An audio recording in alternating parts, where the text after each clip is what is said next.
Baik, selamat pagi. Perkenalkan, nama saya Fanda Justin Savero dari kelas RPL 4C Malam dengan NIM 4342411061. Di sini saya akan menjelaskan materi Minggu Lab 5 dan 6 demo MQTT dengan broker MQTT Masquito.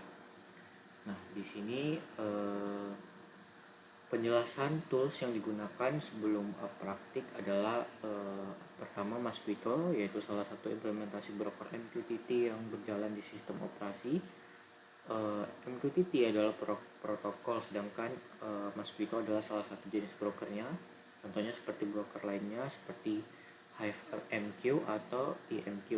Di dalam folder Masquito yang telah kita ekstrak terdapat 3 file utama yang akan kita gunakan. Pertama, Masquito X sebagai broker, kedua Masquito Pub X sebagai publisher dan atau pengirim data, dan ketiga adalah Masquito Sub X sebagai subscriber atau penerima pesan.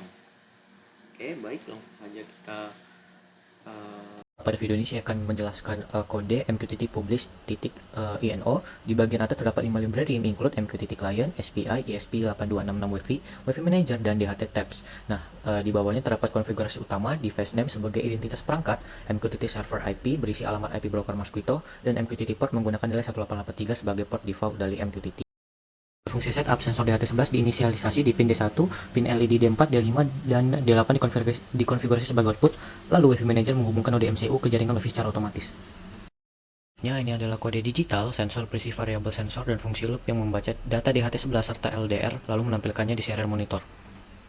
Pada command prompt, kita dapat melihat hasil keseluruhan sistem bekerja secara bersamaan. Di sebelah kiri adalah jendela subscriber yang menerima data secara real time dari 3 topik, building light, building time, dan building humidity.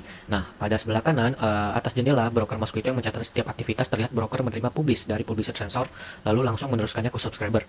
Nah, pada jendela publisher terlihat perintah Masquito pub yang sebelumnya digunakan untuk mengirim pesan manual ke topik building light dan building temperature. Dan serial monitor pada bagian bawah terlihat node MCU telah berhasil terhubung dengan tulisan MQTT connected, lalu mengirimkan data sensor periodik, kelembapan 57%, suhu 30,80 derajat Celcius, dan nilai cahaya yang terus berubah sesuai kondisi lingkungan. Ini membuktikan bahwa seluruh sistem MQTT berjalan dengan baik dari sensor hingga ke subscriber. Pada bagian setup, WiFi Manager dipanggil dengan auto connect menggunakan device dan password. Jika node MCU belum pernah terhubung ke WiFi, ia akan membuat akses point sementara agar kita bisa mengatur koneksi melalui browser. Nah, setelah WiFi terhubung, MQTT diinisialisasi menggunakan IP server, port, dan WiFi client. Lalu fungsi connect MQTT dipanggil untuk memastikan koneksi ke broker berhasil. Kemudian pada fungsi loop, setiap 5 detik sensor dibaca dan datanya dipublikasikan ke topik building temp, building humidity, dan building light. Sekian dari saya, terima kasih.